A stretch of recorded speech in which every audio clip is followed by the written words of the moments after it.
Shalom, shalom.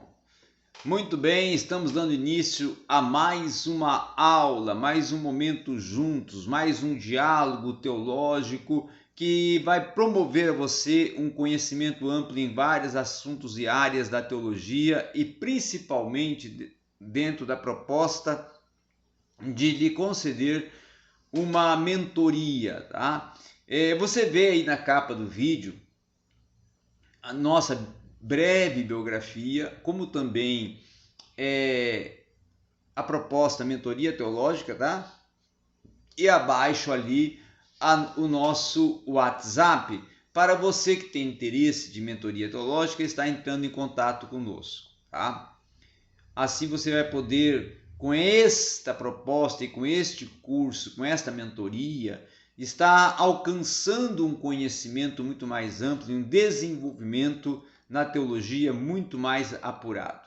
Muito bem, vamos então para esse momento teológico de hoje e nós iremos trabalhar a partir do Império Romano. Nós estamos estudando dentro da proposta da aula de hoje a continuidade dos nossos vídeos e aulas de patrística, de história da igreja, de historiografia do cristianismo, e iremos entrar hoje num contexto que vamos dar início já na primeira parte da aula, tratando sobre o Império Romano, e de este assunto iremos dar a continuidade para os demais. Muito bem.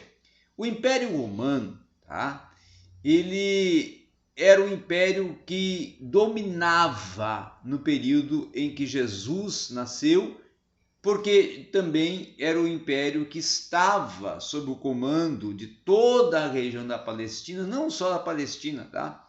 Mas é importante falar também que da Europa, tá? Da atual Europa, todos os povos do Mediterrâneo, de todo o norte da atual África, da parte da Ásia atual, tá?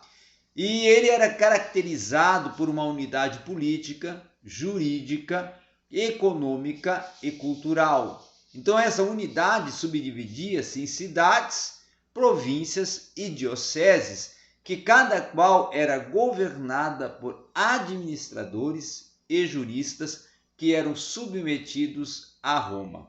Tá?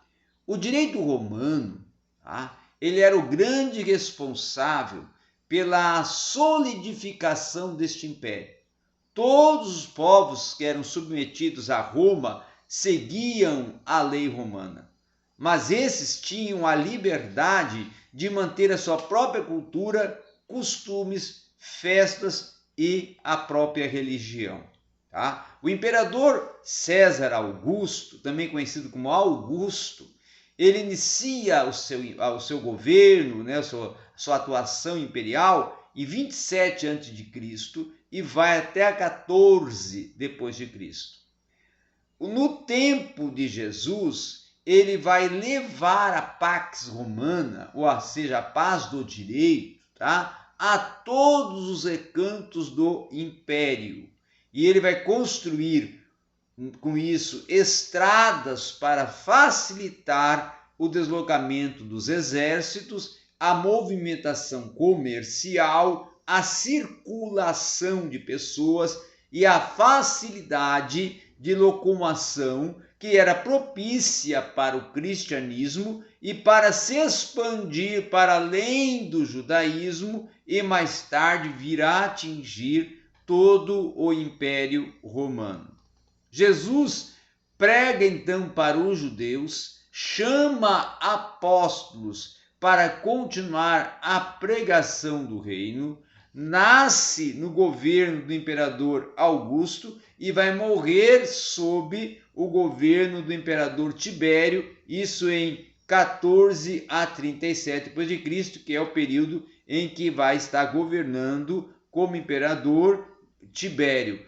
Tá? Então Tibério ele vai iniciar o seu império em 14 depois de Cristo e vai até 37 depois de Cristo, sendo assim o sucessor de César Augusto, tá? Como imperador de Roma. Depois nós vamos ver também nesse contexto as primeiras comunidades até comunidades no sentido cristão e relacionado também ao cristianismo, tá?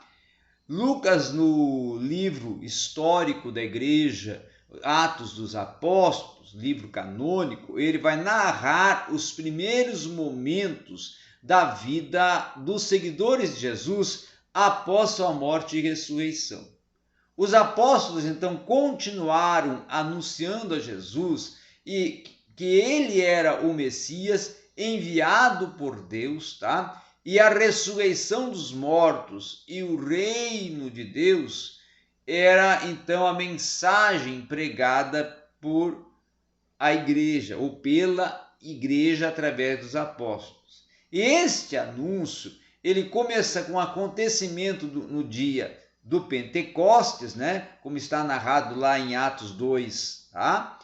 E principalmente versículos 11 a 13, a partir do qual vai começar ali a formar-se a igreja a partir da pregação de Pedro ou do apóstolo Pedro no dia do Pentecostes. A primeira comunidade, ou primeira não, vou colocar aqui as primeiras, tá? As primeiras comunidades, elas ficaram restritas a Jerusalém, que era a capital. Depois elas começaram a se espalhar para outras regiões do Império Romano, significando que começava a haver um grande número de novos seguidores desta religião, ou seja, do cristianismo. Entre o número dos seguidores, contava-se também os judeus cristãos, tá? Judeus que eram provenientes das comunidades judaicas em torno de Jerusalém, e cristãos helenistas que também eram judeus, mas pertencentes à diáspora para os não-judeus, ou seja, cristãos provenientes do paganismo, tá? As primeiras comunidades, elas tiveram um afluxo de novos seguidores ao cristianismo, gerando tensões na igreja primitiva, e entre elas podemos inclusive citar a queixa dos helenistas de que suas viúvas não eram suficientemente até atendidas pelos apóstolos, tá? Os cristãos judeus também exigiam que os cristãos provenientes do paganismo fossem circuncidados, submetendo-se assim a doutrinas mosaicas. Estas tensões levavam o cristianismo a repensar-se como igreja após o concílio de Jerusalém. Paulo então pregava o cristianismo a todos os povos, fundando inclusive comunidades em várias regiões do Império Romano. Entre perseguições, viagens, Paulo então vem a ser martirizado, isso em 64 d.C., durante as perseguições ao cristianismo promovidas pelo imperador Nero. No início, Pedro vai resistir à universalização do cristianismo, vai colocar-se em choque com Paulo e mais tarde vai aderir à universalidade. Após as tensões iniciais internas, a igreja então vai definir-se como portadora universal da mensagem evangélica e professada por Jesus Cristo, que era o nosso Deus e Senhor. Que é o nosso Deus e Senhor, tá? A definição da identidade do cristianismo, então, ela vai gerar constantes, vamos dizer assim, atritos com vários imperadores romanos, vindo mais tarde, inclusive, a desencadear uma série de perseguições ao cristianismo, tá? O tempo dos mártires, não é?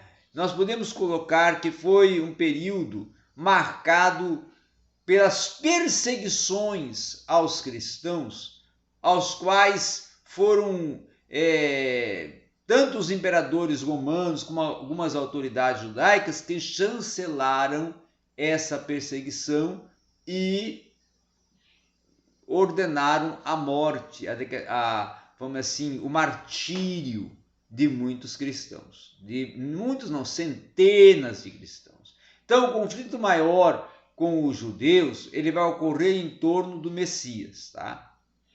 Vai girar em torno do Messias. Jesus para os cristãos é o Messias esperado pela Bíblia hebraica, Antigo Testamento. Mas não é reconhecido, nem era nesse período também reconhecido pelos judeus. Com isso, começou um distanciamento dos cristãos em relação ao judaísmo e um distanciamento de suas normas, práticas, fé e crença messiânica. Nesta perspectiva, os judeus vão incluir o cristianismo com mini e hereges professos de uma fé. Tá? A sua oração cotidiana é para toda a população, praticamente, principalmente de judeus e daqueles que trabalhavam para o império e da classe nobre, ela era instigadora de contrária ou de convergências e divergências na opinião pública, tá? Então essas acusações é que vão gerar as perseguições. Os cristãos vão desenvolver então uma polêmica antijudaica. Isso é o que defendia o judaísmo. Como se pode ver, inclusive até numa carta, vamos assim, não canônica, né? Dentro do contexto dos livros apócrifos, que é a carta de Barnabé, ou no diálogo com Trifão, de Justino, isso quando ali Inácio de Antioquia, ele vai se opor ao cristianismo, ao judaísmo, como uma nova forma de vida. Tá?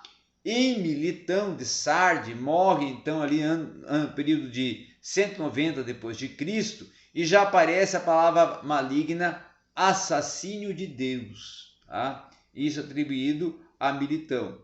A Humília sobre a Páscoa, de 94 a 97, ela propõe uma polêmica antijudaica, gerando debates, e vai ser retomada ao longo da história como os motivos para incitar uma perseguição aos judeus. Tá?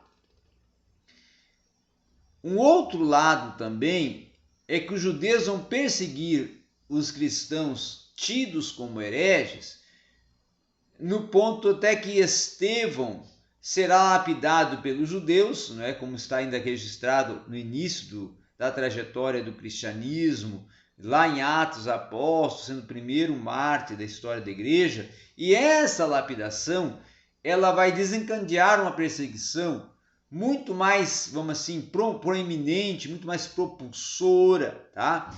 Dentro de um grupo extenso de cristãos, e promover até com isso a debanda dos cristãos das regiões da Judéia e Samaria, banir eles das regiões da Judéia e de Samaria. O que vai promover também uma revolta judaica contra Roma, liberada inclusive por Bar Kokhba, tá? Que isso em 132 a 135 depois de Cristo, e estes, após a luta contra os romanos, tá? Vão passar a perseguir e castigar os seguidores de Jesus em Jerusalém por terem se afastado da tradição mosaica.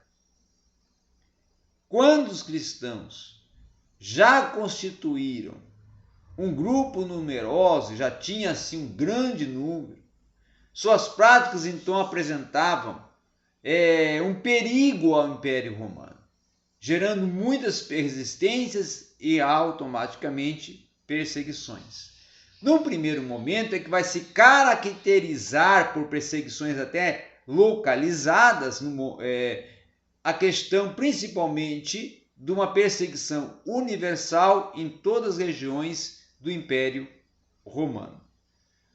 Para concluirmos a aula de hoje, os mártires pioneiros, então nós vamos ver aqui que nesse contexto, debaixo dessa temática, que as primeiras perseguições elas foram protagonizadas pela espontaneidade de populações até por órgãos estatais específicos de determinadas administrações de Roma.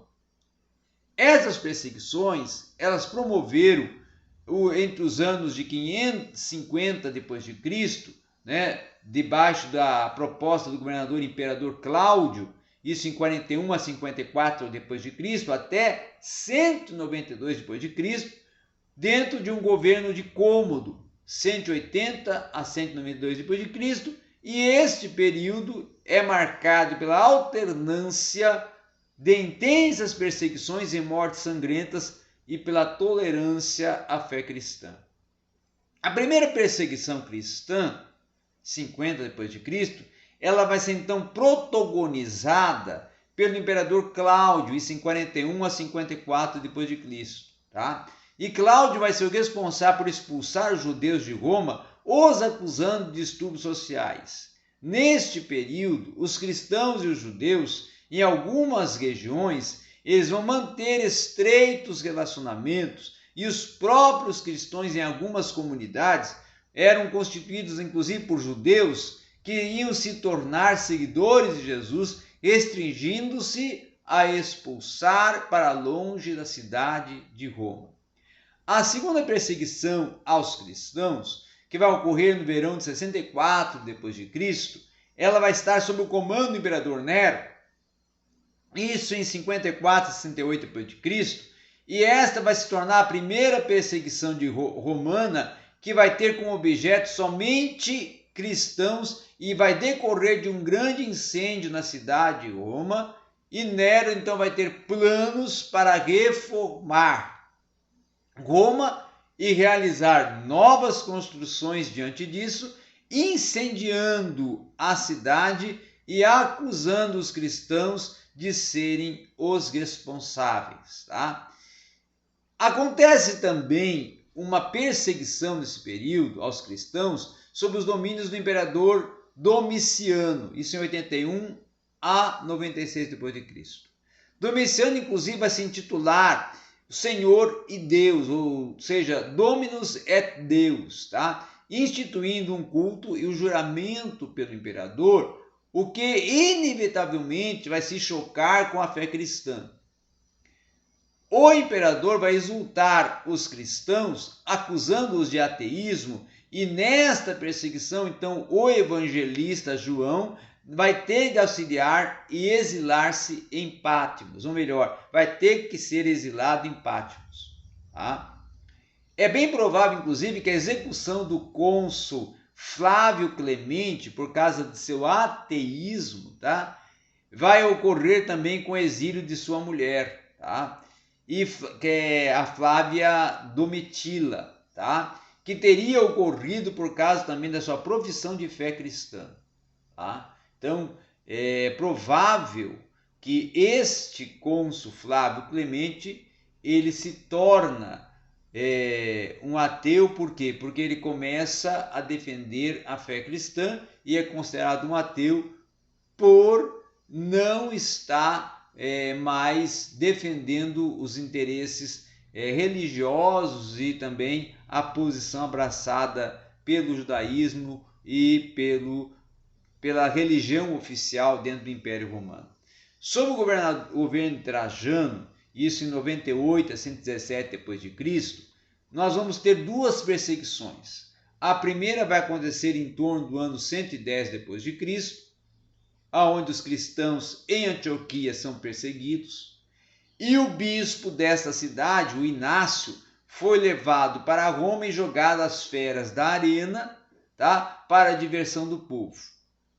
A segunda perseguição vai acontecer já em torno do ano 112 depois de Cristo, quando Trajano vai decretar, se alguém conversar-se cristão ou se posicionar como cristão, defender o cristianismo, deverá ser executado.